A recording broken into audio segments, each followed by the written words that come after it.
Mr. Stivers is recognized for 5 minutes. Thank you, Madam Chair. I'd like to wish all the witnesses a happy New Year. It's 2019. We have a strong economy in the United States. We have low unemployment. We have 3 to 4% economic growth, and we have strong, well-capitalized banks.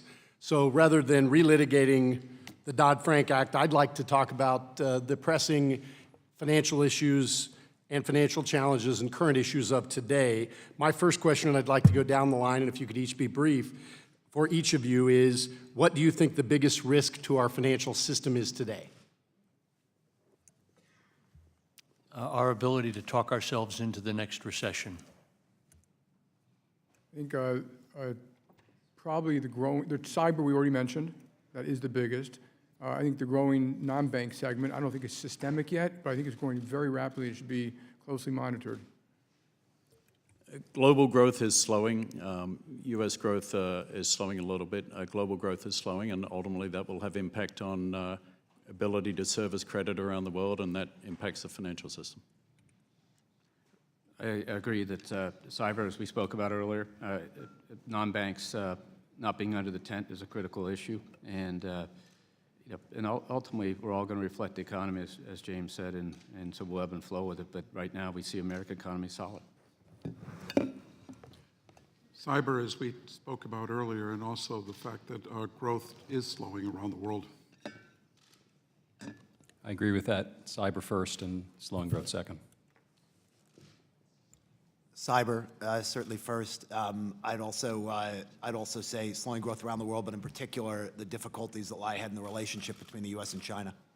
Great. So let the record reflect that cyber was a consensus item, as was slowing growth around the world, and a big tip of the hat to folks that also mentioned, the non-regulated financial industries.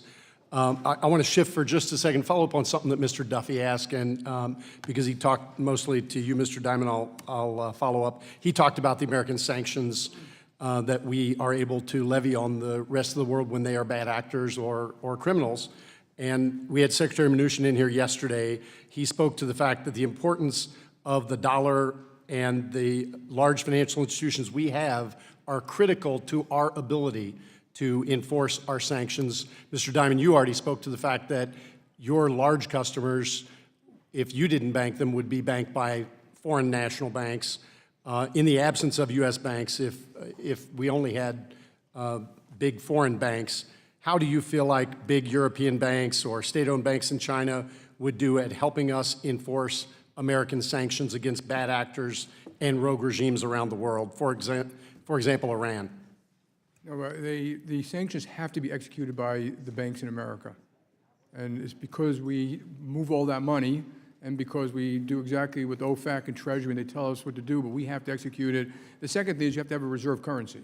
So the strength of America plus the strength of the banking system, the reason you can effectuate sanctions. So would all of you agree that having large financial institutions is good for America's national security?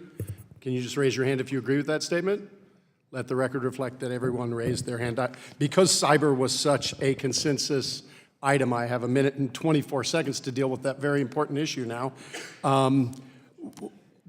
Would each of you agree that a static standard does not work, a government standard that sets a standard today that tomorrow is outdated almost the day it's in effect? If you want to, Mr. Diamond, I'll let you start with that one.